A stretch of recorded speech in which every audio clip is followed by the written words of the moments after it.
যত আছে চাপ, তার অহংকার তত বেশি। চাপায় দেখবেন কিছু ছেলের R15 আছে, এই পেছনে একটা কেমন ভুট ভুট ভুট ভুট সাউন্ড, এটার নাম কি গো?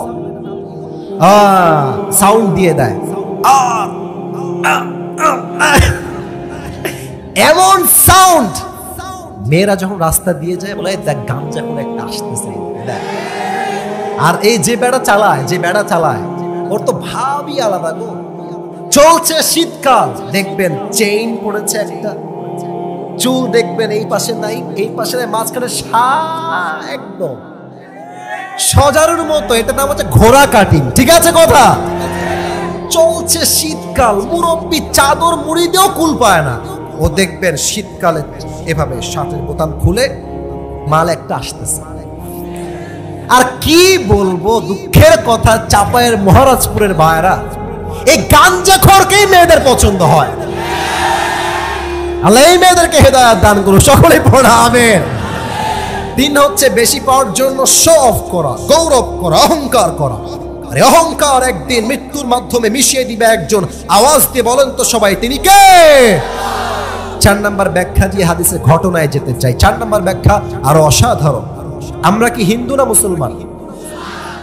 আপনারা কিন্তু 12টা বাজতে যাচ্ছে, এমন কোনো আচরণ করবেন না যে আমাকে ওয়াজ এখনই শেষ করতে হয়। আমার দায়িত্ব কিন্তু 1 ঘন্টার আমি আজকে নিয়েছি। 1 ঘন্টা বলবো, তারা বেশি নয়। বাট আমার কথা হচ্ছে সব জায়গায় ফর্ম দিয়ে নয়, ফর্মালিটিস দিয়ে নয়, নিয়ম দিয়ে নয়, কিছু জেলায় নিয়ম দিয়ে নয়, ভালোবাসা দিয়ে ওয়াজ করতে হয় যুবক ভাইরা, ঠিক কিনা বলো?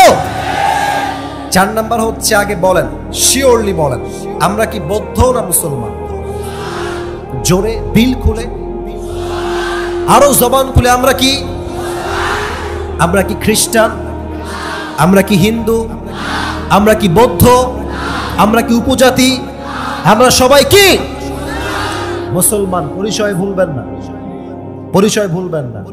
পরিচয় দিবেন না যে আমি আহলে হাদিস করি, পরিচয় দিবেন না যে আমি হানাফি মাযহাব অনুসরণ করি, পরিচয় দিবেন আমি কওমি মাদ্রাসায় পড়ি, পরিচয় দিবেন আমি জামাত ইসলাম করি, আওয়ামী লীগ করি, বিএনপি করি। আপনার প্রথম পরিচয় আমি মুসলমান ঘরের সন্তান। আর আমাদের উপরে জাতির পিতাকে 5 আগস্টের আগে চাপায়ে দেওয়া হয়েছে না। আপনারা কথা বুঝলে ঠিক জোরে বলতেন, তাও বোঝেন নাই মনে হয়। আমি স্পষ্ট ভাষায় বলছি, আজকে চাপায়ের মাটিতে তাফসীরের মাঝে আমার মনে পড়ে গেলে কথাটা নয় বলতাম না। মুসলমানদের জাতির পিতা বঙ্গবন্ধু নয়, মুসলমানদের জাতির পিতা ইব্রাহিম আলাইহিস সালাম। বলতে কোনো ভয় আছে আপনাদের? বাংলাদেশ আপনি যেখানেই যাবেন বঙ্গবন্ধু, খালি বঙ্গবন্ধু। এখন যেটা কথা মনে পড়ে গেল বলা যাবে না, আপনার ডাক্তার বলেছে না, বলবো না, বলবো না, বলা যাবে যাবে যাবে যাবে। বঙ্গবন্ধুর নাম কেমনে তারা কায়েম করছে দেখেন। এক লোক, ওই সাইদি সাহেব শুনেছিলাম, ওই এক লোক বিদেশ থেকে আসছে চট্টগ্রামে। কোন জেলা? আমি আমার ভাষায় বলছি, বলুন তো কোন গ্রাম? তো ল্যান্ড করে he was coming back to Dhaka, ঢাকায় আসছে। এসে দেখছে যে চট্টগ্রামের রাস্তায় বিশাল বড় একটা টানেল, অনেক বড় একটা টানেল। তো বিদেশি বলছে, এই ভাই, what is the name of this tunnel? এটার নাম কি? তো দেশের লোক বলছে, ভাই, the name of this tunnel is Bangabandhu tunnel. এটার নাম কি টানেল? কথা বলেন, কি টানেল? তো বলছে, wow, looking like a wow, অনেক ভালো, লেটস গো টু ঢাকা। ঢাকায় চলো। ঢাকায় আসছে। ঢাকায় এসে দেখছে আজব কারবার, বিশাল লম্বা লম্বা উঁচু উঁচু ফ্ল্যাট, অনেক বড় বড় ফ্ল্যাট। আরে ভাই, এই জায়গার নাম কি? তো বলছে, এই জায়গার নাম হচ্ছে বঙ্গবন্ধু অ্যাভিনিউ। বলছে, এক্সেলেন্ট, ফ্যাবিউলাস, জিনিয়াস, অনেক সুন্দর, লেটস গো। এই সামনে আগাই চলো। সামনে এগিয়ে দেখছে বিশাল লম্বা একটা খাম্বা। কিবা লম্বা খাম্বা, গোল করে লাইট, লাইট আর লাইট, লাইট আর লাইট, চতুর্পাশে লাইট আর আলোকিত। What is the name of this place man? এই জায়গার নাম কি? তো দেশের লোক বলছে, এই জায়গার নাম হচ্ছে Bangabandhu stadium. What's happening here? এখানে কি হচ্ছে? বলছে, এখানে একটা ফুটবল টুর্নামেন্ট হচ্ছে, যেই দলের টুর্নামেন্ট, এটার নাম হচ্ছে বঙ্গবন্ধু গোল টুর্নামেন্ট। বলছে ওয়াও ফুটবল খেলা, let's go and watch it, চলো আমরা দেখি এন্ড এনজয় টুগেদার, চলো আমরা উপভোগ করি খেলাটাকে। এবার বলেন তো সবাই বুঝে থাকলে, দুই দলে খেলা হচ্ছে, অপোজিট সাইড দিস সাইড, এই দল এই দল। চাপায়ের মহারাজপুরের ভাইরা, খেলাধুলা একটা হার জিত আছে না? এক দল জিতলে না এক দল হারবে, আর এক দল হারলে আর এক দল। তো বিদেশি লোকের কপাল খারাপ, সে ছিল বঙ্গবন্ধু দলের লোক, আর বঙ্গবন্ধু দল সেদিন হেরে গেছে। তো দেখবেন যেই দল হেরে যায়, পক্ষে যে সাপোর্টার থাকে, শ্রোতা দর্শক, এমন খেপে যায়, মার শালাকে। অনেকে ডিম মারে, অনেকে ইট মারে, পাটকেল মারে, ঠিক আছে কিনা বলো? তো এই ব্যাটা বিদেশি ব্যাটা ছিল এই বঙ্গবন্ধুর পক্ষে। এখন বঙ্গবন্ধু দলের লোককে জিজ্ঞেস, ব্যাটা এত টাকা দিলাম, সোনা খেলতেই পারলি না বে, মার শালাকে ইট মারেছে। আর বঙ্গবন্ধুর এই দলের এই বিদেশি লোকের কপাল খারাপ, ওর কপালে একটা ইট লাগছে, একটা ইট লেগে অজ্ঞান হয়ে গেছে, সেন্স নাই, চোখ বন্ধ হয়ে গেছে এক চান্স, 2 ঘন্টা সেন্সলেস, কোনো সেন্স নাই, জ্ঞান নাই। 2 ঘন্টা পরে চোখ খুলেছে, আমি কোথায়? একজন লোক ডান থেকে বলছে, ভাই আপনি এখন আছেন বঙ্গবন্ধু হসপিটাল। এখন বিদেশি লোক বলছে, ভাই আল্লাহর রাস্তে মাফ চাই, একটু পর আপনারা আমাকে বঙ্গবন্ধু কবরস্থানে নিয়ে যাবেন না। তার মানে এই পুরো দেশটা এমন একটা ভাব যেন মুসলমানদের জাতির পিতা বঙ্গবন্ধু, বাট বাস্তবতা এমন নয়। মুসলমানদের জাতির পিতা বঙ্গবন্ধু নয়, মুসলমানদের জাতির পিতা ইব্রাহিম আলাইহিস সালাম। তা আপনি চাই বঙ্গবন্ধুর লোক হন, বিএনপি হন, আওয়ামী লীগ হন, জামাত হন, হেফাজত হন, চরমোনাই হন, সরসিনার হন, আপনি হিন্দু হন, বৌদ্ধ হন, খ্রিস্টান হন, যাই হন, সবার মাঝে একটা বিষয় সেম, সেটা হচ্ছে চাই, আরো চাই, আরো চাই, আরো দাও, আরো দাও। যত দিবেন ওর মন ভরবে না। ও চাই হিন্দু হোক, ও খ্রিস্টান হোক, আওয়ামী লীগ হোক, বিএনপি হোক, জামাত হোক, একটা আসছে আর একটা চাই, আর একটা আসছে আর একটা চাই। তার মানে চাওয়ার ক্ষেত্রে দল নাই, মত নাই, ধর্ম নাই, সর্বশেষ সবারই একটাই চাহিদা, আরো দাও, আরো দাও, আরো চাই, আরো চাই। আল্লাহ বলছেন এই চাই চাই স্বভাব তোমাকে কবর থেকে গাফেল করে দিয়েছে, ঠিক কিনা বলে? এবার আল্লাহ বলছেন হাত্তা জুরতুমুল মাকাবির, এই চাহিদা, এই পাওয়ার আশঙ্কা, এই চাওয়ার আশঙ্কা সেই দিন পর্যন্ত শেষ হবে না যতক্ষণ পর্যন্ত তুমি 3.5 হাত মাটির নিচে কবরস্থ না হবা। বলেন তো সবাই, ইসলামের দ্বিতীয় খলিফা কি নাম? আচ্ছা ভয় কেন পান? আমি তো আপনাদের বন্ধু মানুষ। ইসলামের দ্বিতীয় খলিফার নাম কি? ওমর ফারুক রাদিয়াল্লাহু তাআলা আনহু। আমাদের তো আগের প্রধানমন্ত্রী, আমাদের মাননীয় কনফার্ম জান্নাতি প্রধানমন্ত্রী, উনি তো শুধুমাত্র দেশের, এই দেশের প্রধানমন্ত্রী, তাই না? আর ওমর ফারুক পুরো পৃথিবীর অর্ধেক জাহানের প্রধানমন্ত্রী। সুবহানাল্লাহ পড়ে, পুরো দেশ স্বাধীন, রাজ্যের সম্পদে কোটি কোটি টাকার পাহাড়। তো আম্মাজান আয়েশা বলছেন, এত টাকার পাহাড়, এত কিছু সম্পদ আছে, ওমরের উচিত নিজের পোশাক, জামা কাপড় চেঞ্জ করা। আম্মাজান আয়েশা বলছেন। তো এবার আলী ডাক দিয়ে বলছে, আয়েশা খবরদার, এই চিন্তা আপনি করবেন না। ওমরের যে মোনোমাইন্ড, ওর জীবন থাকতেও দুনিয়ার চাকচিককে এক চুল পরিমাণ আসক্ত হবে না। সুবহানাল্লাহ পড়েন সবাই। কিন্তু সাহাবায়ে কেরাম মিলে পরামর্শ করছে, ওমরের কাছে আমরা সবাই মিলে যাব। আম্মাজান আয়েশা আসলেন, আলী রাদিয়াল্লাহু তাআলা আনহু নিজে আসলেন, ওমর ফারুকের মেয়ে নবীর একমাত্র স্ত্রী আরেকজন তিনিও আসলেন, সবাই আসছে। ওমর বলছে, কি গো, কি হয়েছে আপনাদের, কেন আসছেন? এই লাল গেঞ্জি, এই লাল গেঞ্জি, ধরো ধরো ধরো ধরো ধরো ধরো ধরো। এত সহজ না। বসো, তোমরা বসো। সবাই একটা তাকবীর দেন, লিল্লাহি তাকবীর। তো বলছে, আপনারা কেন এসেছেন? বলছে, আপনি রাগ করবেন না তো, আপনি খেপে যাবেন না তো? বলছেন, না, আপনারা বলেন কি করতে আসছেন। তো বলছে, আমরা এসেছি একটাই উদ্দেশ্য, আপনি আপনার জামাটা চেঞ্জ করে ফেলেন, আপনার বাসাটা চেঞ্জ করে ফেলেন, আপনার ঘোড়া চেঞ্জ করে ফেলেন।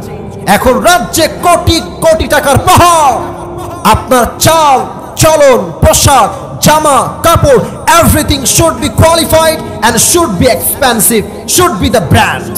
আপনি পরবেন দামি দামি জামা, আপনার লাঠি হবে রাজাদের লাঠি, আপনার ঘোড়া হবে শানদার ঘোড়া। ওমরে ফারুক এই কথা শুনে তার পুরো চেহারা রাগে লাল হয়ে গেছে। বলছে তোমাদের কত বড় সাহস, এই প্রস্তাব কে নিয়ে আসছে আমার কাছে, আগে তার নাম বলো। কেউ নাম বলছে না, থর থর থর থর করে কাঁপছে। তো ওমরে ফারুকের যেই মেয়ে, উনি তাকে ডেকেছেন, ডেকে বলছে আম্মাজান তুমি এদিকে আসো, তুমি তো নবীজির বউ, তুমি তো নবীজির একজন স্ত্রী ছিলে, আমাকে বলো তো, এদিকে তাকাও, কথা মনোযোগ দিয়ে শোনো।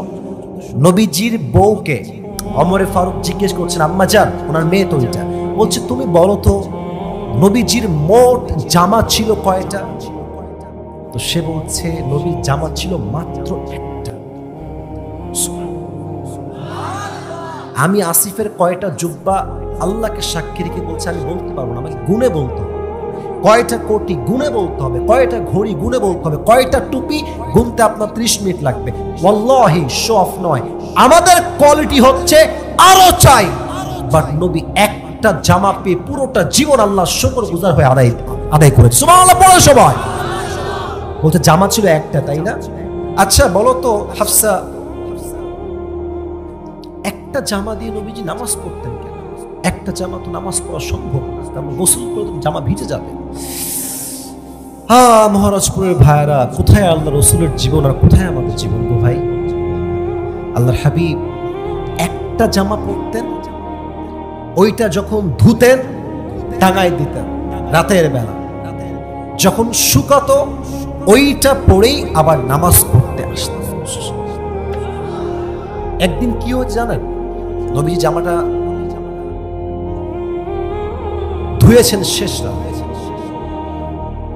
তো অল্প সময় জামাটা শুকায় নাই, তার আগে বেলাল আজান দিয়ে দিয়েছে। নবীজি দুই চোখ দিয়ে পানি ঝরছে, বলছে বেলাল আমার তো জামা এখনো শুকায়, আমি তোমার নামাজে ইমাম হব কেমন করে? আর উপরে তো একজন আল্লাহ আছেন, তিনি বলছেন নবী টেনশন করবেন না, যতক্ষণ পর্যন্ত আপনার জামা শুকাবে না ততক্ষণ পর্যন্ত ফজর রক্ত শেষ হবে না। আচ্ছা হাফসা বলো তো, এটা তো একটা টেবিল, স্টাডি টেবিল, আমাদের বাসায় যে আমরা ডাইনিং এ খাই, ডাইনিং নাম শুনছেন না আপনারা সবাই? ডাইনিং টেবিলের নাম শুনছেন আপনারা সবাই? টেবিল থাকে, শানদার টেবিল, এই পাশে চেয়ার, এই পাশে চেয়ার, এখানে একটা, এখানে একটা, শানদার খাবার। আচ্ছা হাফসা বলো তো নবীজি কেমনে খেতেন? বলছে নবীজি সব সময় একটা প্লেট নিতেন, দস্তরখান নিতেন, নিচে বসে খেতেন। তো একদিন হাফসা নবীর জন্য একটা টেবিলে খাবার রেখেছেন, টেবিল উঁচা জায়গায়। নবীজি এসে রাগান্বিত, এই হাফসা খাবারটা উঁচায় কেন? আমি আল্লাহর গোলাম, আমি আল্লাহর দাস, আমি অহংকারের সঙ্গে চেয়ারে বসে নয় আল্লাহর জমিনে বসে দস্তরখানে খেতে চাই, আমার খাবারটা নামায় দাও। আচ্ছা হাফসা বলো তো আমার নবীর চলাফেরা কেমন ছিল? বলছে ইয়া আমিরুল মুমিনিন আব্বাজান, নবী যখনই হাঁটতেন তার চোখ অলওয়েজ থাকতো নিচের দিকে, আর সিনাটা অলওয়েজ এভাবে থাকতো চাপানো। গৌরব নয়, বিনয়ের সাথে হাঁটতেন।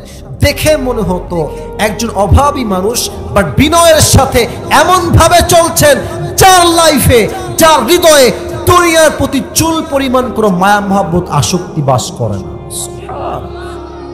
তো বলছে আমার নবী যদি নতুন জামা না পরে, ভালো জায়গায় খাবার না খায়, ভালো জামা না পরে, তো আমি আমার নবীর আদর্শের একজন মানুষ হয়ে আমি দুনিয়ার চাকচিককে কেমন করে মুক্ত হব? আমার বক্তব্য একটা, নবী যেমন ছিলেন আমি অমর তেমন হব, তার বিনিময়ে আল্লাহ তাআলা আমাকে জান্নাতে নবীর সঙ্গে দাঁড় করায় দিবেন। সুবহানাল্লাহ। চাহিদা কমায় না, কবরে যাওয়ার পরে চাহিদার বাস্তবতা বুঝে আসবে। আচ্ছা একটা প্রশ্ন করবো, উত্তর অনেকে ভুল দিবেন, আমি বুঝে গেছি আগে থেকেই। কবরে প্রশ্ন হবে কয়টা? কবরে মোট প্রশ্ন হবে 4টা। আমি বলছি, সমস্যা নাই, ভুল ধরা উদ্দেশ্য নয়। প্রথম প্রশ্ন আমি বলছি, উত্তর দিবেন আপনারা। প্রথম প্রশ্ন, মার রব্বুক, আমাদের রব কে? জোরে সরে বলেন, আমাদের রব কে? আল্লাহ আমার রব। বলেন, আল্লাহ আমার রব। দমে দমে তনু মনে তারি অনুভব। সুবহানাল্লাহ। তোমার দুনিয়াতে আমি যেদিকে তাকাই, অথই নিয়ামতে ডুবে আছি সবাই। পাখপাখালির কণ্ঠে শুনি তাসবিহ কলরব, তাসবিহ কলরব। পড়েন, আল্লাহ আমার রব, এই রবই আমার সব। দমে দমে তনু মনে তারি অনুভব। সুবহানাল্লাহ পড়েন। দুই নাম্বার প্রশ্ন হবে, ওয়ামান নাবিয়্যুকা তারিফু হাদার রাজুল, তুমি কি চেনো এই ব্যক্তিকে? কেউ বলবে আমার বাবা, কেউ বলবে আমার বউ, কেউ বলবে আমার চাকরি, কেউ বলবে আমার রূপ, কেউ বলবে আমার চেহারা, কেউ বলবে আমার টাকা, কেউ বলবে আমার বাড়ি, কেউ বলবে আমার গাড়ি। নিয়ামতের কোনো অভাব নাই। কিন্তু কখনো কি ভেবেছেন, আমি একজন মুসলমান, আমার জীবনের সবচাইতে বড় নিয়ামত কি? কখনো কি ভেবেছেন? আল্লাহ তাআলা বলছেন আমাদের জীবনের সবচেয়ে বড় নিয়ামত কি? আল্লাহ রাব্বুল আলামিন বলছেন 4 নাম্বার পারা, লাকাদ মান্নাল্লাহু আলাল মুমিনিনা ইয বা'আথা ফীহিম রাসূলা। আল্লাহ বলছেন, বান্দা, তোমার জীবনের সবচেয়ে বড় নিয়ামত তোমার মা নয়। তোমার জীবনের সবচেয়ে বড় নিয়ামত তোমার বাবা নয়। তোমার জীবনের সবচেয়ে বড় নিয়ামত তোমার চোখ নয়। তোমার জীবনের সবচেয়ে বড় নিয়ামত তোমার হাত নয়, বাড়ি নয়, গাড়ি নয়, টাকা নয়, অর্থ নয়, সম্পদ নয়। এবার বান্দা ডাক দিয়ে বলছে, আল্লাহ, আমার জীবনের সবচেয়ে বড় নিয়ামত তাহলে কি হবে? এবার আল্লাহ জবাব দিচ্ছেন, লাকাদ মান্নাল্লাহু আলাল মুমিনিনা ইয বা'আথা ফীহিম রাসূলা। ও আমার বান্দা, তোমার জীবনের সবচেয়ে বড় নিয়ামত হলো আমি তোমাকে শেষ নবীর উম্মত করে দুনিয়াতে পাঠিয়ে দিয়েছি। This is the biggest mercy in your life, that I have sent you as a follower of last messenger Muhammad সাল্লাল্লাহু আলাইহি ওয়াসাল্লাম। তোমার জীবনে সবচেয়ে বড় নিয়ামত, তুমি শেষ নবীর উম্মত হয়ে এসেছো। আপনারা একজন নবীর নাম বলবেন, আমি ক্লু দিচ্ছি। আপনারা নাম বলবেন, আমি নাম বলবো না, ক্লু দিচ্ছি, দেখা যাক নামটা ধরতে পারেন কিনা। একজন নবী যিনি আল্লাহর সঙ্গে কোনো পর্দা ছাড়া, কোনো মিডিয়া ছাড়া, ভায়া ছাড়া সরাসরি কথা বলতেন, নবীর নাম কি? মাশাআল্লাহ, রাইট আনসার, মুসা আলাইহিস সালাতু ওয়াস সালাম। উনি কথা বলতেন তুর পাহাড়ে। বলেন সবাই, কোন পাহাড়ে? একদিন মুসা আলাইহিস সালাম বলছে, আল্লাহ, আচ্ছা একটা কথা বলবো আল্লাহ তোমাকে, তুমি যদি আমাকে জানাই দাও আমার জন্য খুব ভালো হয়। আল্লাহ বলছে, মুসা বলো কি কথা? বলছে, আল্লাহ, আমি একটা জিনিস জানতে চাই তোমার থেকে, তুমি বললে আমি জানবো। আল্লাহ বলছে, বলো কি জানতে চাও? মুসা আলাইহিস সালাম বলছে, আল্লাহ, এই যে আমি তোমার সঙ্গে কথা বলি সব সময়, সামনে কোনো দেওয়াল নাই, পর্দা নাই, ভায়া নাই, মিডিয়া নাই, কোনো ব্যক্তি নাই, আমি চাইলে তোমার সঙ্গে কথা বলছি, আল্লাহ, এমন সুযোগ কি আর কেউ পাবে? আল্লাহ বলছে, মুসা, তোমার এই প্রশ্ন? জি আল্লাহ, উত্তরটা কি হবে আপনি বললে আমি জানবো। আল্লাহ বলছে, মুসা, তুমি একটা কথা ভুল বলেছো। তুমি চাইলে আমার সঙ্গে কথা বলতে পারো না, আমি চাইলে তুমি কথা বলো, 1 নাম্বার। 2 নাম্বার কথা, তোমার পরে শেষ নবী একজন আসবে, তার নাম হবে মুহাম্মাদুর রাসূলুল্লাহ সাল্লাল্লাহু আলাইহি ওয়াসাল্লাম। আমি আল্লাহ চাইলে তুই মুসা কথা বলতে পারো, আমি আল্লাহ না চাইলে নো। তবে সেই নবীর উম্মতরা যখন চাইবে, আমি আল্লাহ চাই কিংবা না চাই, দ্যাট ডাজন্ট ম্যাটার, তারা যখনই চাইবে তারা আমার সঙ্গে সরাসরি কথা বলতে পারবে। কিভাবে? আল্লাহর হাবিব বলেছেন, যখন বান্দা কোরআন তেলাওয়াত করে, বান্দার কানেকশন সরাসরি আল্লাহর সঙ্গে জুড়ে যায়। সুবহানাল্লাহ। তুমি চাইলে কথা বলতে পারো না, আমি চাইলে বলো। আর মুহাম্মদের উম্মতরা এত দামি হবে, আমি চাওয়া না চাওয়া ডাজন্ট ম্যাটার, তারা চাইলে আমার সঙ্গে any time anywhere in the world যখন চাইবে তখন আমার সাথে কথা বলতে পারবে। সুবহানাল্লাহ। বলেন তো নবীজির চাচার নাম কি ছিল? প্যাচ খাচ্ছেন নাকি? আব্দুল মুত্তালিব না আবু তালেব? দাদার নাম আব্দুল মুত্তালিব, চাচার নাম? আরো কয়েকটা প্রশ্ন করেই ফেলি কারণ সামনে ওয়াচ করতে হবে আমাকে। বলেন তো নবীজির মায়ের নাম কি ছিল? আমি আটকাবার জন্য বলছি না, আমি চাচ্ছি স্মরণ হোক সবার। বলেন নবীজির মায়ের নাম কি? আর একটা ছোট্ট প্রশ্ন, নবীজির দুধ মায়ের নাম কি? মাশাআল্লাহ, হালিমাতুস সাদিয়া রাদিয়াল্লাহু তাআলা আনহা। শেষ প্রশ্ন, নবীজির বাবার নাম কি? আসতে বললেন কেন? নবীজির বাবার নাম? আচ্ছা, নবীজির বয়স যখন 7 থেকে 8 কিংবা 9, নবীজি বসে আছে, চাচা আসছে আবু তালেব, ভাতিজা আর কি, চাচা ভাতিজা সম্পর্ক, তাই না? তো কথা বলে কে এখানে? এই ব্রাজিল, এই আওয়াজ হবে না। না না, হাসি না, আওয়াজ আসলে মনোযোগ কমে যায়।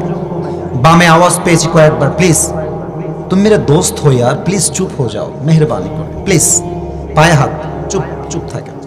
তাকবীর দেন, নারায়ে তাকবীর। আবু তালেব আসছে, নবীজি চুপচাপ বসে আছে, একজন যুবক নয়, কিশোর। আবু তালেব এসে বলছে, ভাতিজা তুমি যে কোনো সাধারণ মানুষ নও, তুমি যে অসাধারণ মানুষ এটা আমি আগের থেকেই জানি। সুবহানাল্লাহ।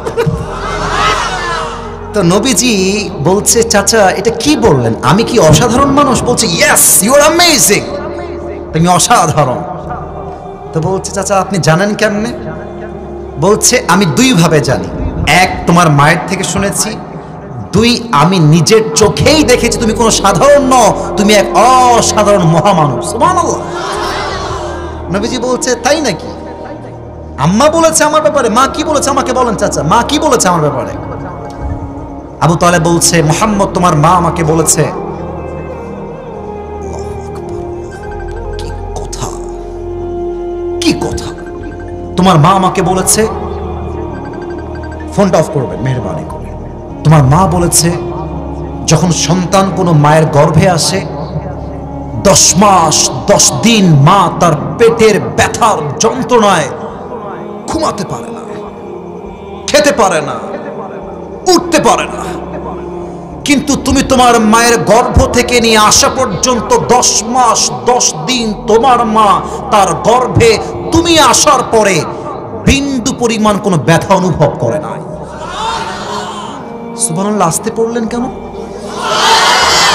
আরে আওয়াজ দিয়ে কোন সুবহানাল্লাহ। চাচা আর কি শুনেছেন আমাকে বলেন, আমাকে বলেন চাচা কি শুনেছেন? আর বলছে, মুহাম্মদ তুমি যখন তোমার মায়ের গর্ভে এসেছো, তোমার মা কুয়ার থেকে পানি নেওয়ার জন্য রশি আর বালতি নিয়ে গিয়েছে। অন্যদিন রশি বালতিতে আটকে পানি উঠাইতে হয়, তুমি তোমার মায়ের গর্ভে আছো আর কুয়ার পানি অটোমেটিক নিচের দিক থেকে উপরে উঠে চলে এসেছে। চাচা আর কি শুনেছেন?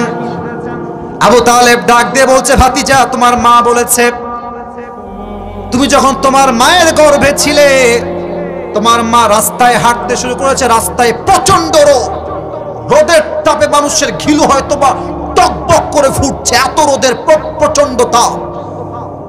তুমি তোমার মায়ের গর্ভে আছো, হঠাৎ করে সব রোদ দূর হয়ে গিয়েছে, একটা মেঘ তোমার মায়ের মাথার উপরে দাঁড়িয়ে ছায়া দেওয়া শুরু করে দিয়েছে। চাচা আর কি শুনেছেন বলেন তো দেখি? চাচা বলছে, মুহাম্মদ তোমার মা বলেছে তুমি যখন তোমার মায়ের গর্ভে ছিলে, তোমার মা রাস্তা দিয়ে হাঁটছে আর রাস্তার দুই পাশের সমস্ত গাছগুলো তোমার সম্মানে তোমার মায়ের পায়ের কাছে সেজদায় লুটিয়ে গিয়েছে। চাচা আর কি শুনেছেন? তুমি যখন তোমার মায়ের পেটে ছিলে মুহাম্মদ, তুমি যখন তোমার মায়ের গর্ভ থেকে ডেলিভারি হবা, ডেলিভারির সময় অনেক মা পেটের ব্যথার যন্ত্রণায় মারা যায়, বাট যখন তোমার ডেলিভারি হয় তোমার মা সবাইকে বলেছে মুহাম্মদের ডেলিভারি হওয়ার সময় আমার চুল পরিমাণ কোনো কষ্ট অনুভব হয় নাই। সুবহানাল্লাহ। শেষ কথা, চাচা আর কি শুনেছেন? বলছে মোহাম্মদ, যখন তুমি দুনিয়াতে আসলা তোমার মা তোমাকে কোলে নিয়ে বসে আছে, তো তোমার মা আছে, হালিমাতুস সাদিয়া আছে, আব্দুল মুত্তালেব আছে। তোমার মা তোমাকে কোলে নিয়ে বলছে যে জীবনে অনেক বাচ্চা দেখেছি, অনেক শিশু দেখেছি, বাট আমার মুহাম্মদের মতো এত সুন্দর বাচ্চা আমি জীবনে কখনো দেখি নাই। হালিমাতুস সাদিয়া বলছে ঠিকই বলেছেন, আপনি আর কি দেখেছেন? আপনি তো থাকেন এইখানে, আমার কাজ দেখেন। আমি পুরো এরিয়াতে রাজার ছেলে, মন্ত্রীর ছেলে, সবাইকে আমি দুধ পান করিয়েছি, রাজ্যে রাজ্যে আমি ঘুরেছি। আমি কসম করে বলছি মুহাম্মদের মতো এত সুন্দর সুশ্রী মানব, এত সুন্দর বাবু আমি জীবনে কখনো কোথাও দেখতে পারি না। এবার আব্দুল মুত্তালেব আসছে, ডাক দিয়ে বলছে তোমরা বেডি মানুষ, তোমরা আর কি দেখেছো? তোমরা তো মেয়ে মানুষ, তোমরা কয় জায়গায় গিয়েছো? আমার থেকে শোনো, আমি ইরাকে গিয়েছি, শামে গিয়েছি, সিরিয়াতে গিয়েছি, মিশরে গিয়েছি, আমি পুরো পৃথিবীর কয়েকটা কান্ট্রি ব্যবসার জন্য ভিজিট করেছি, পুরো বিশ্বের এত দেশ ভ্রমণ করেছি। ওয়াল্লাহে মুহাম্মদের মতো এত সুন্দর পিচ্চি বাবু আমি জীবনে কোথাও দেখি নাই। এবার আসছে জিবরাইল আলাইহিস সালাম, সে বলছে আপনারা কি দেখেছেন? আমার থেকে শোনেন, পৃথিবীর প্রত্যেকটা নবীর কাছে আমি জিবরাইল ওহী নিয়ে আসছি।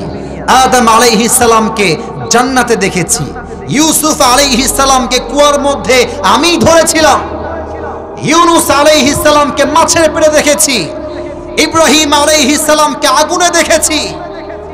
আমি জিবরাইল ঈসা আলাইহিস সালামকে দুনিয়ার থেকে আকাশে নিয়ে গিয়েছি, এত নবী দেখেছি, এত মানুষ দেখেছি, এত সাহাবী দেখেছি, এত আল্লাহওয়ালা দেখেছি, মুহাম্মদের মতো এত সুন্দর মানুষ আমি কখনো দেখি নাই।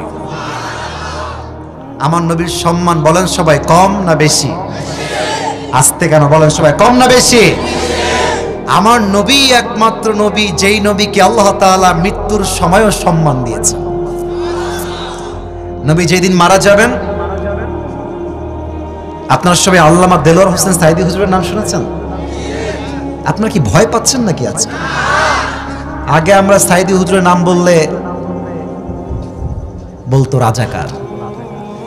এখানে দল বুঝি না, মত, কোনো কথা নাই। যদি কেউ আমাকে রাজাকার বলে গালি দেয়, সাইদি হুজুরের নাম বলার জন্য পিঠের চামড়া নগা মাস একটাও বাকি রাখবেন আজকের মাহফিলে। ওই দিন শেষ। আজহারী সাহেব বলেছিলেন যে রাজাকার রাজাকার খেলার দিন শেষ, এই সব বাঙালি এখন আর খায় না, আর গনেও না।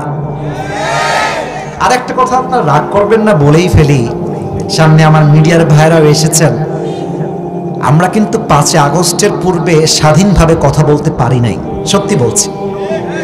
আমি রাজনীতি করার জন্য মাহফিলে আসি নাই। ফার্স্ট অফ অল আমি ডিক্লেয়ার দিলাম আমি কোন রাজনৈতিক ব্যক্তি নই, তবে কিছু কথা না বললে বেঈমান হয়ে যাব, আমরা হক আদায় হবে না। সত্য কথা কি জানেন, 5 আগস্টের পূর্বে মাহফিলে গেলে লিস্ট দেওয়া হতো, হুজুর খবরদার যাবেন না ওই বিষয়ে, কোনো দরকার নাই, আপনি জাস্ট মাটির নিচের ওয়াজ করবেন, মাটির উপরে গেলেই আপনার খবর আছে। আমার এখনো মনে আছে, আচ্ছা বলে ফেলবো, রাগ করবেন না তো আবার? না রাগ করবেন মনে থাক। একজন পুলিশ ভাইকে আমি ধন্যবাদ জানাই, ভাই দাড়ি রাখেন, তাবলীগ করেন, মাশাআল্লাহ ভেরি জেন্টলম্যান, খুবই সুন্দর চেহারা, বিয়ে করেছে, 2টা বাবুও আছে, পুলিশ, প্রফেশনাল একজন পুলিশ। আমাকে কয়েকদিন যাবত কল দিচ্ছে যে আপনার সঙ্গে একটু কথা আছে, আপনি একটু দেখা করেন। আমি তো ভয়ে আছি, কিরে কি বলে আর কি করে আল্লাহ মাবুদই ভালো জানে, but I was feeling like যে ঠিক আছে, লোকটা মনে হয় আমার ওয়েল উইশার হবে, যাই কথা বলে আসি। গেলাম, আমাকে বসালো।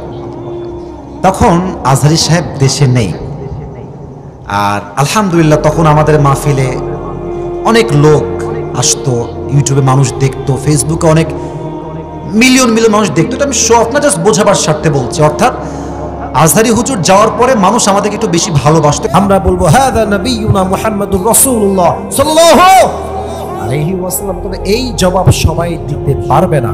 আমি আমার ডান হাতে একটা জিনিস ধরবো, এখন বলবো এই জিনিসের নাম কি। এটা আমার মুখে কি চাপ, এটা চাপায়ের মহারাজপুর সাউন্ড হয় না। এটার নাম কি? এটা সাউন্ড হয়েছে। আমাকে একটা ফিডব্যাক দেন, মন্তব্য করেন আমার দাড়ি নিয়ে। যুবকরা, মুরব্বীরা সবাই বলবেন, আপনারা বলবেন, আপনারা বলবেন, আপনারাও বলবেন। দাড়ি রেখে কি আমাকে, আমি একটু ঘেমে গেছি, ঘামটা মুছে ফেলি, দাড়ি রেখে কি আমাকে আনস্মার্ট লাগতেছে নাকি ভাই? আরে ইয়ার বাত তো করো, মুছে আনস্মার্ট লাগতেছে। Am I looking unqualified? Am I looking unsmart? Am I looking cad? Am I looking unprofessional? No. আমার তো বিশ্বাস যে দাড়ি রাখে চাপ দেয় নবীর সুন্নাহ অনুযায়ী, সে কাপুরুষের বাচ্চা না, সে সিংহের বাচ্চা চাপায়ের ভাড়া। এই দাড়ি রাখলে অনেক মেয়েদের চুলকানি হয়, বলে যে দাড়িওয়ালা আমার পছন্দ না, একটু সমস্যা আছে। আর যুবক বলে হুজুর বিয়ে করলেই দাড়ি রাখবো। আসলে হুজুর বিয়ে করতে গেলে দাড়ি থাকলে মেয়েরা বিয়ে করতে চায়। আরে বেটা, তোর কথা এইটা কেন হবে রে? তুই বলবি যেই বেড়ি আমার দাড়ির জন্য বিয়ে করবে না, ওই বেড়ি আমার বউ হয়তো যোগ্যতা রাখে না চাপায়ের ভাড়া। আর যে আমাকে নবীর সুন্নাহের দাড়ির জন্য বিয়ে করবে, সেই তো আমাকে আল্লাহর দ্বীনের জন্য ভালোবাসে, আর সেই তো আমার বউ হওয়ার যোগ্যতা রাখে। এবার বলেন তো, আমার নবীর মুখে দাড়ি ছিল কি ছিল না? আমার নবীর মতো সুন্দর কে এই তাল্লাটে এই জমিনে আর দ্বিতীয় কেউ হতে পারে?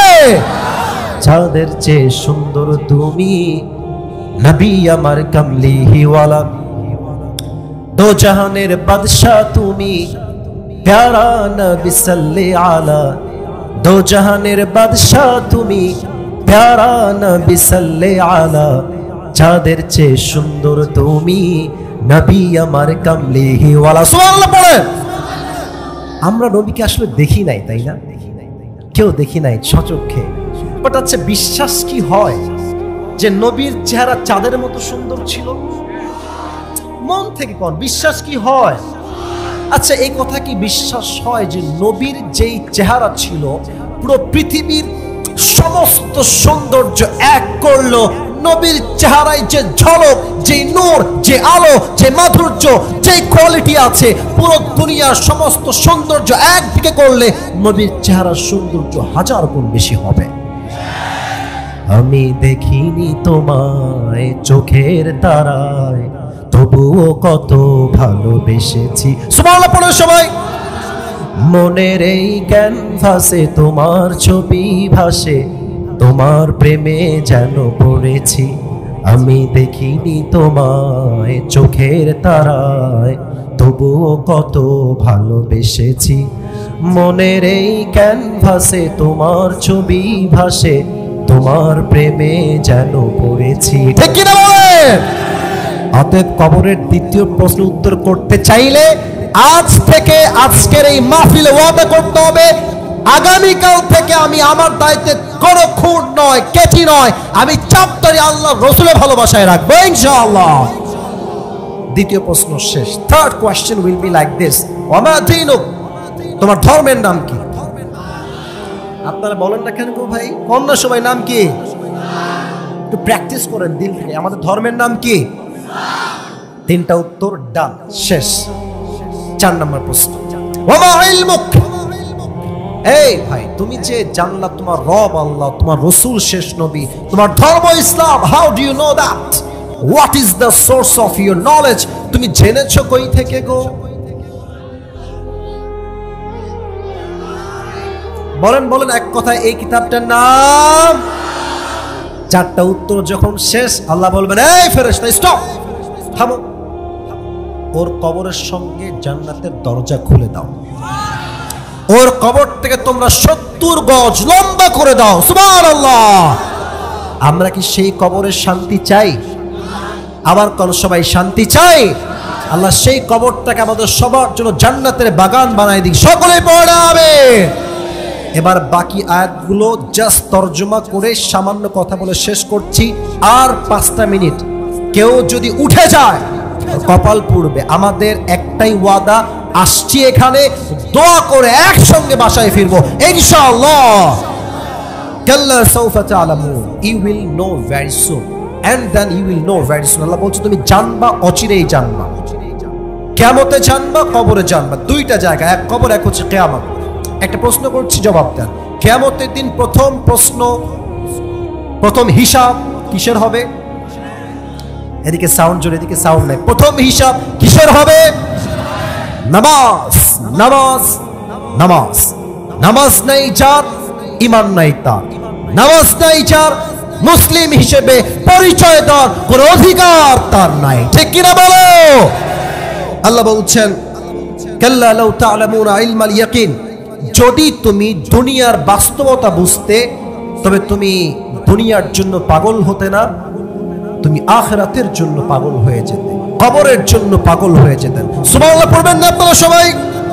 লা তারাউন্নাল জাহিম, তোমার এই অতিরিক্ত চাহিদা ওই দিন শেষ হবে যখন তুমি দেখবা জাহান্নাম তোমার সচক্ষে সামনে, জাহান্নামের আগুন দাও দাও করে জ্বলছে।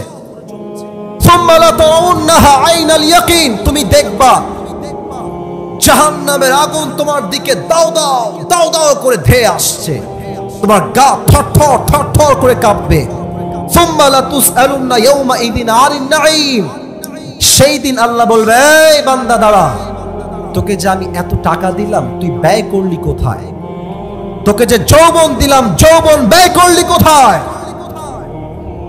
তোকে যে এত নিয়ামতপূর্ণ সময় দিলাম সময় ব্যয় করলি কোথায়? তোকে যে বউ দিলাম বউয়ের হক আদায় করেছিস কিনা? মা দিলাম নিয়ামত হিসেবে, মায়ের হক আদায় করেছিস কিনা? তোকে নেতা বানালাম, তুই জনগণের টাকা চুরি করলি কেন? আজকে হিসাব দে। চাপায়ের ভাইরা ঠিক আসতে বললে তো ওয়াজ হবে না, জোরে বলেন। ওই দিন কাদের কাউবা উঠবে কিয়ামতের দিন? হাসিনা উঠবে সেই দিন, প্রত্যেকটা জুলুমের বিচার হবে সেই দিন। যুবক ভাইরা, এরা যে কত টাকা মেরে খাইছে কোনো হিসাব নেই, আপনার কল্পনার বাইরে। ইভেন একটা বিষয় খেয়াল রাখেন, ঢাকায় মেট্রো রেল আছে না একটা, নাম শুনছেন না? শুনছেন না নাম আপনারা সবাই? আমাদের উনি বললেন, উনি মানে কে বুঝে ফেলেন, উনি বললেন যে কয়েকশো কোটি টাকা লাগবে এইটা ঠিক করতে। শুনেছিলেন না আপনারা? আর কি কান্না গো, একেবারে এমনি। কত কষ্ট তিনি পেয়েছেন, আসলে উনি কষ্ট পেয়েছেন। ওনার নিজের টাকায় করা তো অনেক কষ্ট তিনি পেয়েছেন, জনগণের টাকা, ওনার সব নিজের টাকা ছিল এগুলো। তো যাই হোক, উনি বললেন যে 300 কোটি টাকার মতো লাগবে। পরে আমরা শুনলাম 20 কোটিও লাগে নাই, ঠিক হয়ে গেছে। তাহলে আপনি বোঝেন এই বাটপারি করে কত কোটি টাকা সরাইছে, আপনি কল্পনা করতে পারেন?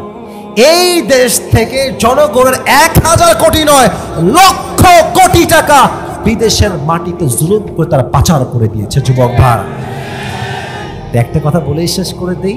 অনেক তো দেখলেন, ওই দল সেই দল, ওই দল সেই দল। এবার স্লোগান হবে একটা, এই দেশের নারী নেতৃত্ব আমরা জীবনেও দেখতে আর চাই না, আমরা এই দেশে ইসলামী দলকে ক্ষমতায় দেখতে চাই। চাপায়ের ভাইরা, কারা কারা একমাত্র হাত তুলে আল্লাহকে দেখা দাও।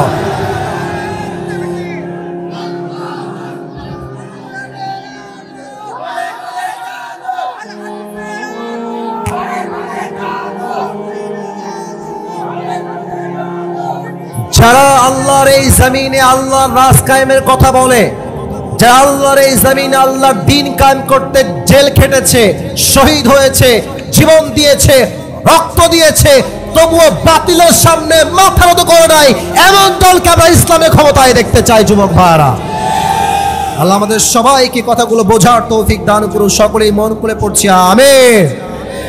সবাই একটা তাকবীর দেন, লিল্লাহি তাকবীর। একজন উঠছে মনে হয়, মুরব্বি বসে পড়েন, বসে পড়েন। রাত বাজে 12টা, 1.5 ঘন্টা ওয়াদা আপনাদের পূরণ করলাম, আর 5 মিনিট সময় নিব দোয়া পুরস্কার সহ।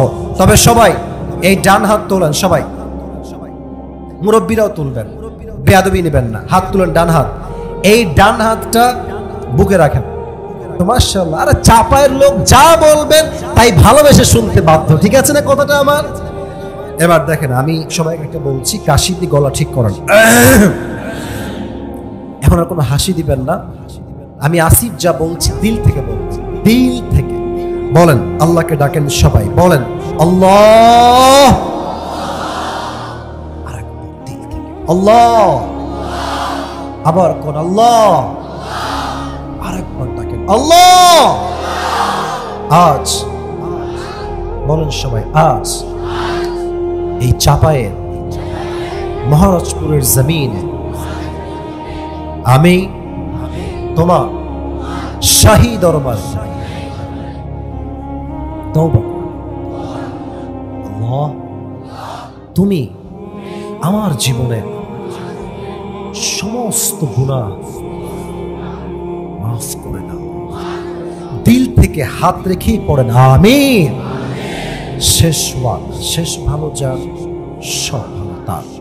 বলেন সবাই আল্লাহ, দিল থেকে আল্লাহ আমি তোমাকে ওয়াদা করলাম, দিল থেকে বলেন সবাই আল্লাহ ওয়াদা করলাম আজ থেকে এক ওয়াক্ত নামাজ আমি কখনো আর, এবার জবান খুলে বলবেন সবাই, বলেন ছাড়বো না। এবার দুই হাত তুলে বলেন ইনশাআল্লাহ। আল্লাহ সবাইকে 5 ওয়াক্ত নামাজি যুবক হিসেবে, মুরব্বী হিসেবে, মা হিসেবে, বোন হিসেবে কবুল করুন। সকলে পড়া আমিন। সবাই একটা তাকবীর দেন, লিল্লাহি তাকবীর।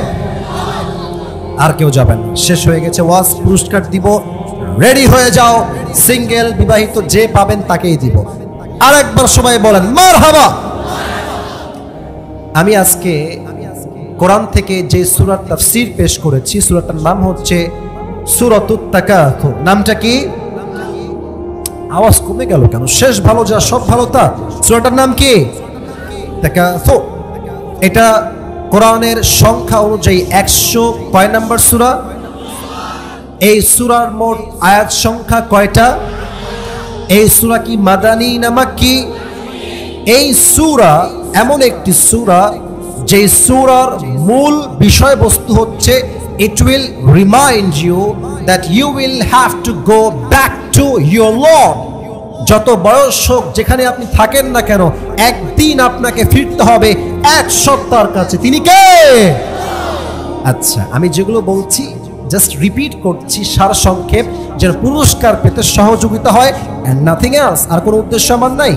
আমি বলেছিলাম আলহাকুমুত তাকাসুর, অতিরিক্ত চাহিদা তোমাকে পথভ্রষ্ট করে দিয়েছে।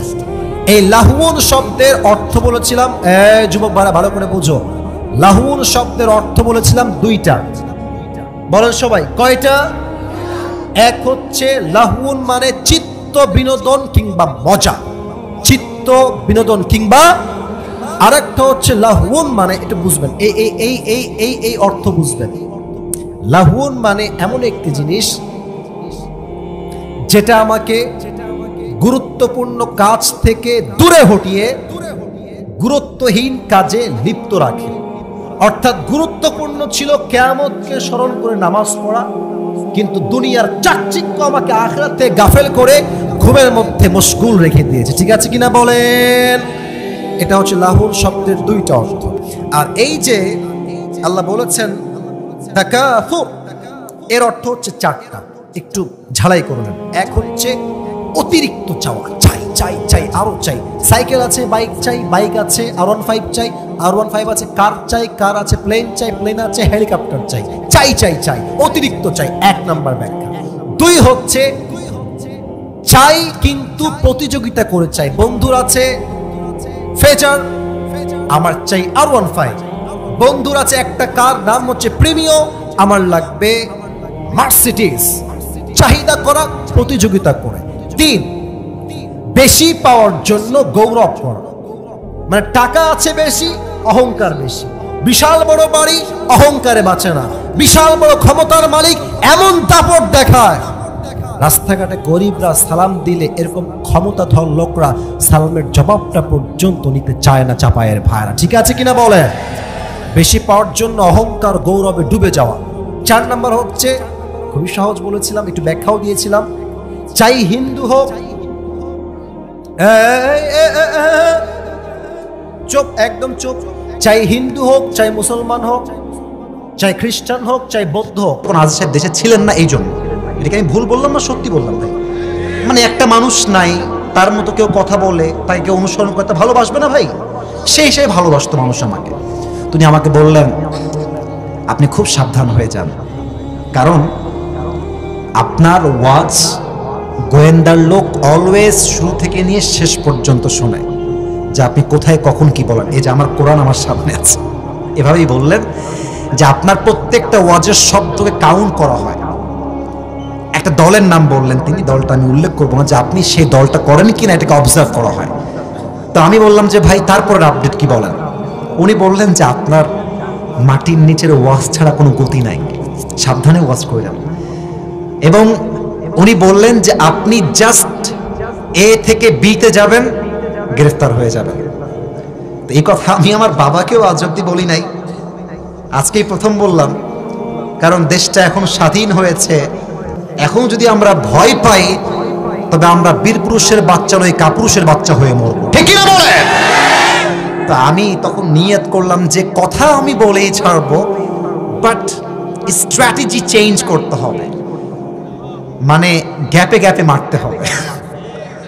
অর্থাৎ সব কথা স্পষ্ট না বললেও ইঙ্গিতে তো বলা যায় যুবক ভাইরা, ঠিক কিনা বলো? তো সেই সময়টা চেঞ্জ হলো 5 আগস্টের পর। এখন আমাদের কথা একটা, কোন দল পতন ঘটেছে মানেই সেই দলকে আমরা গালি দিব তা নয়। আমাদের কথা একটা, তওবা যে করবে সে আমার ভাই হয়ে যাবে, এবং আমরা সবাই মিলে আগামীতে ইসলামের রাজ কায়েম করব, করের রাজ বাংলাদেশে কায়েম করব, ঠিক কিনা বলেন? তা আমি যে হাদিসটা আপনাদের সবাইকে বলছিলাম, নবীজির যেদিন ইন্তেকাল হবে এই বিষয়টা নিয়ে আমি সাইদি হুজুরের একটা ওয়াজ শুনছিলাম, যে ওয়াজটা আমি যে কতবার কান্না করেছি ওয়াজটা শুনতে গিয়ে আমার নিজেরও মনে পড়ে না, এত কান্না আসে ওয়াজটা শুনলে।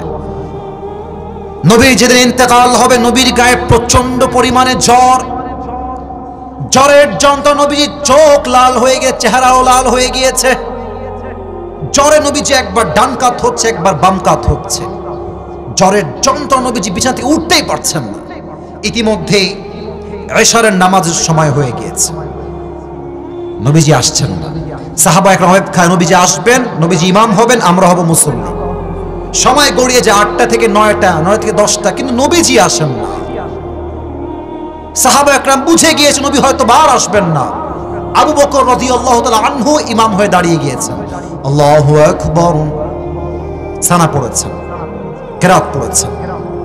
কেরাতের মধুর সুর নবীজির ঘর পর্যন্ত পৌঁছে গিয়েছে।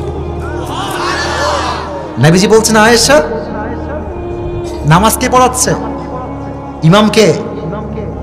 আয়েশা বলছেন, আজকে আমার বাবা আবু বকর ইমাম হয়ে দাঁড়িয়ে গিয়েছে। সুবহানাল্লাহ পড়বেন না? তো একটু আমাকে দেখবেন, না হয় হাদিসের মর্মার্থ বুঝবেন না। নবীজি বালিশে শুয়ে আছেন ডান কাত হয়ে। বাম কাত না ডান কাত? কথা না বললে বুঝি কেমনে, বাম কাত না ডান কাত? নবীজি বললেন, আয়েশা আমার কাছে আসো। আয়েশা আসলেন। নবীজি বললেন, আমার মাথাটাকে একটু উঁচু করে উঠাও। নবীজি মাথাটাকে হালকা উঁচু করলেন। আয়েশা বললেন, জানালা খুলে দাও। আয়েশা রাদিয়াল্লাহু তাআলা আনহা জানালা খুলে দিলেন। নবীজি তাকিয়ে আছেন, জামাতের দিকে নামাজ হচ্ছে, আবু বকর হচ্ছে ইমাম, সাহাবা একরাম সব মুসল্লি হয়ে নামাজ পড়ছে। আর আয়েশা দেখছে নবীজির 2 চোখ দিয়ে টলটল টলটল করে পানি পড়ছে, অশ্রু ঝরছে। আয়েশা ডাক দিয়ে বলছে, রাসূলুল্লাহ, ইয়া হাবিবাল্লাহ, আপনার চোখের কোঠায় পানি কেন? আপনি কাঁদছেন কেন? নবীজি ডাক দিয়ে বলছেন, আয়েশা, এটা আমার কষ্টের পানি নয়, এটা আমার শান্তির পানি, সুখের পানি। আমার চোখের সামনে আজকে যে জামাতটা আমি দেখতে পাচ্ছি আদায় হচ্ছে, এই জামাতটাকে কায়েম করবার জন্য উহুদের ময়দানে আমার রক্ত ঝরেছে, আমার দন্দান মুবারক শহীদ হয়েছে, হাজার হাজার সাহাবী জীবনের তাজা রক্ত দিয়ে শহীদ হয়েছে, এর বিনিময়ে আল্লাহর জমিনে আল্লাহর জামাতটা কায়েম হয়েছে, ঠিক কিনা বলে? নবীজি কথা বলে আবার শুয়ে পড়লেন। ফজরের নামাজের সময় যখন হয়ে গেল, জামাতের সঙ্গে নামাজ পড়লেন, বাসায় চলে আসছেন, নামাজ পড়ে একটু শুয়ে আছেন, একটু ঘুম ঘুম ভাব, অসুস্থ, জ্বর, মাথা ব্যথা, চোখ লাল। হাদিসে আসছে হাতের এই অংশগুলো জ্বরের তাপে লাল হয়ে গেছে, কিছুটা ফুলা ফুলা হয়ে গেছে, জ্বরের তাপের যন্ত্রণা। ইতিমধ্যেই জিবরাইল আসছে, এসেই বলছে আসসালামু আলাইকা ইয়া রাহমাতাল লিল আলামিন। নবী হে, আপনাকে সালাম, আল্লাহ আরশে আজিম থেকে আপনাকে সালাম পাঠিয়েছে। সুবহানাল্লাহ পড়বেন না? নবী আপনি কেমন আছেন? ইয়া রাসূলুল্লাহ আপনি কেমন আছেন? ইসরে, আমাদের মতো লোক হইলে কি বলতো, আরে বইল না, আর জীবনটা তামা তামা হয়ে গেল। আল্লাহ মনে হয় মানুষ পায় না দুনিয়াতে, সব কষ্ট আমার উপর আল্লাহ দিচ্ছে। আমার ছেলে ভালো না, বউ ভালো না, মা ভালো না, টাকা নাই, বাড়ি নাই, গাড়ি নাই, অভিযোগের কোনো শেষ নাই। এত জ্বর গায়ে। নবীজি বলছেন জিবরাইল, আলহামদুলিল্লাহ আলা কুল্লি হাল, আল্লাহ আমারে যেমনে রেখেছে আমি তেমনেই খুশি। সুবহানাল্লাহ। নবীজিকে বলছে, ইয়া রাসূলুল্লাহ, আজকে আমি একা আসি নাই,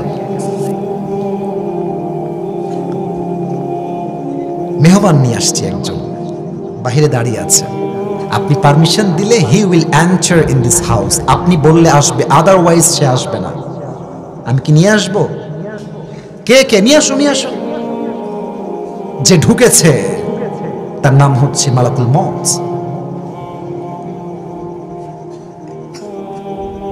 মালাকুল মউত নবীর ডান পাশের শিউরে দাঁড়িয়ে প্রথমেই নবীর শানে সালাম পেশ করেছে, আর ডাক দিয়ে বলছে, ইয়া রাসূলুল্লাহ, আদম থেকে নিয়ে শুরু করে ঈসা আলাইহিস সালাম পর্যন্ত যত নবী, যত আল্লাহর ওলি, আপনার যত সাহাবী, সবার জান আমি মালাকুল মউত কবজ করেছি, but you are the first man, আপনি প্রথম মানুষ যার কাছে এসে আমি সালাম পেশ করেছি। ইয়া রাসূলুল্লাহ, ইয়া হাবিবাল্লাহ, আপনি প্রথম মানুষ যাকে আমি সালাম দিয়েছি। নবীজি উত্তর দিলেন, বললেন, ওয়া আলাইকুম আসসালাম। নবীজি ডাক দিয়ে বলছে, মালাকুল মউত, কি জন্য আসছো, কি তোমার কাজ, আমাকে বলো।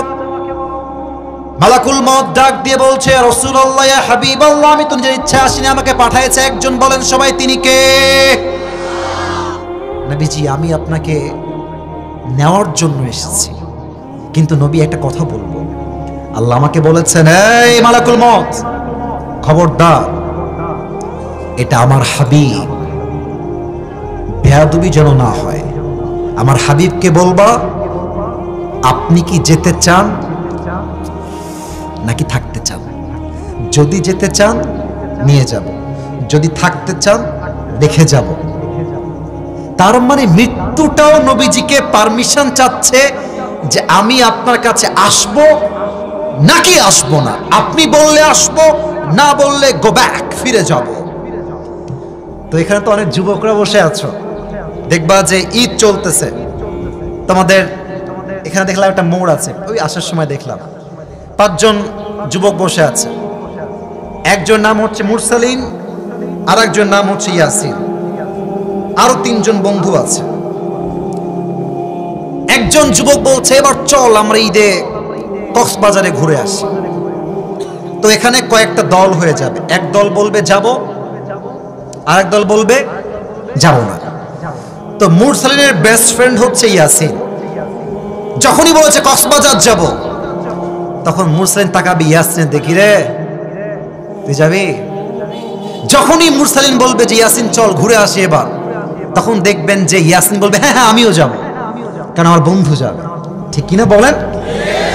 তো মালাকুল মউত বলছে, নবী আপনাকে নেওয়ার জন্য এসেছি। এবার নবীজি মালাকুল মউতের চোখের দিক থেকে চোখটা ফিরিয়ে, ডানেই আছে জিবরাইল।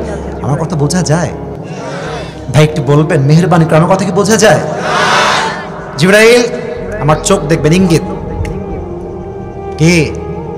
কি করব, যাব না থাকবো? জিবরাইলের মাথা নিচু হয়ে গেছে।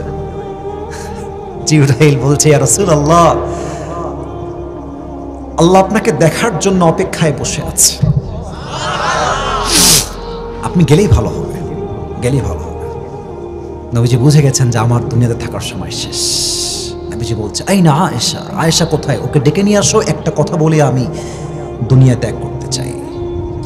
এই না আয়েশা, এই না আয়েশা। আয়েশা দৌড় দিয়ে আসি, ইয়া রাসূলুল্লাহ কি লাগবে বলেন, কি লাগবে আমাকে বলেন।